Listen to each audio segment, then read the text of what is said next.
আপনারা শুক্রবারের জুমার নামাজে শোনেন, আল ফাতেমাতু সাইয়্যিদাতু নিসাই আহলিল জান্নাহ। প্রিয় রাসূল সাল্লাল্লাহু আলাইহি ওয়াসাল্লাম বলেন, ফাতেমা আমার কলিজার টুকরা, বেহেশতের মহিলাদের সর্দার। শুনছেন? ফাতেমার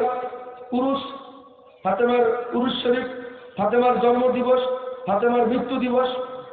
আবার রাসূল সাল্লাল্লাহু আলাইহি ওয়াসাল্লাম বলেন, আল হাসান ওয়াল হুসাইন সাইয়্যিদা শাবাবি আহলিল জান্নাহ।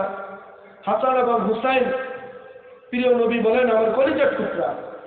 শুনছেন? অমুক মাসের অমুক তারিখে নবীর কলিজার টুকরা হাসান হুসাইনের উরুস শরীফ, অথবা তাদের জন্মদিবস, অথবা তাদের মৃত্যু দিবস। চার মাযহাবের কোন মাযহাবের ইমাম আবু হানিফা রাহমাতুল্লাহ, ইমাম শাফি, ইমাম মালিক, ইমাম আহমদ বিন হাম্বল, চার মাযহাবের কোন ইমামের উরুস শরীফ শুনছেন? তাদের জন্মদিবস, তাদের মৃত্যু দিবস? জন্মদিবস মৃত্যু দিবস ইসলামে নাই।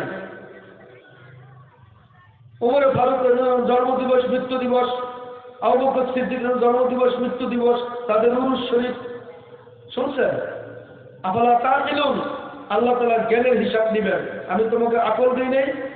বাজারে যাইয়া 1 নম্বর সোয়াবিন তেল দিয়েন, 1 নম্বর মরিচের গুঁড়া দিয়েন, 1 নম্বর হলুদের গুঁড়া দিয়েন, এগুলো তো আমরা বলি, কিন্তু আমাদের ইবাদতটা কি আল্লাহ তাআলা 1 নম্বর চান না?